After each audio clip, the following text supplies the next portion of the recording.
সবাই জানতে চায় একটা বিষয় যে আমি যতটুকু জানি আপনাদের মিডিয়ার অনেক শিল্পীরাই ওই পূর্বাঞ্চলের কিছু প্লট কিন্তু পেয়েছে বরাদ্দ।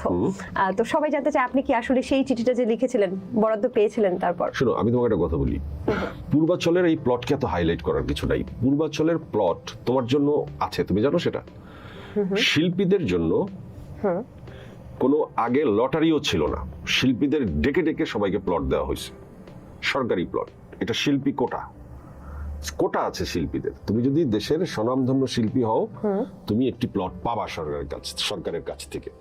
এবং তুমি জানো যে ধরো এই ধরনের প্লট আমাদের তৌকির আহমেদ অভিনেতা, বিপাশা হায়াত অভিনেত্রী, দুইজন না ওনারা হাজব্যান্ড ওয়াইফ? আবুল হায়াত স্যার অভিনেতা না? এক একজনের 10 কাঠা করে পূর্বাঞ্চলের জমি ওনারা পেয়েছে, লটারি তো ওনাদের অংশগ্রহণ করতে হয়নি।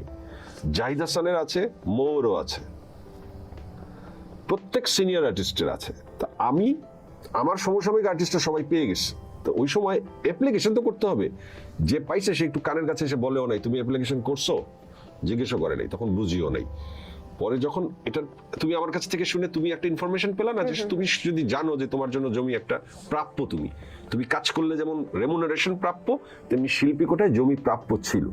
এরপরে যখন শিল্পীর সংখ্যা বেড়ে গেল, জমির সংখ্যা কমে গেল, এটাকে লটারির মধ্যে ফেলে দিল। আচ্ছা আচ্ছা, ঠিক আছে। আপনি কি বরাদ্দটা পেয়েছিলেন কিনা? শুনো তুমি ঘটনাটা, তাহলে কি আমি আমার প্রাপ্য জিনিসটা আমি নিতে পারিনি। যখন আমি পাইনি তখন আমি এই চিঠির মাধ্যমে 2014 সালে আমি বরাদ্দ পেয়েছিলাম। পাওয়ার পরে আমাকে সবাই বললো আশেপাশের যে আপনি, তখনও কনফিউশন এই সরকার নিয়েছিল, কারণ ইলেকশন ওনারা মানে নিজেরা করতো। তো ওইটাকে একটা ধারা বলে 13 ধারা, বলছে যে এই ধারায় আপনি যে ধারায় জমি পাইছেন এই সরকার গেলে আপনার জমি থাকবে না। তখন আমি এই জমি সাথে সাথে রাজুকের মধ্যে বিক্রি করে দিই।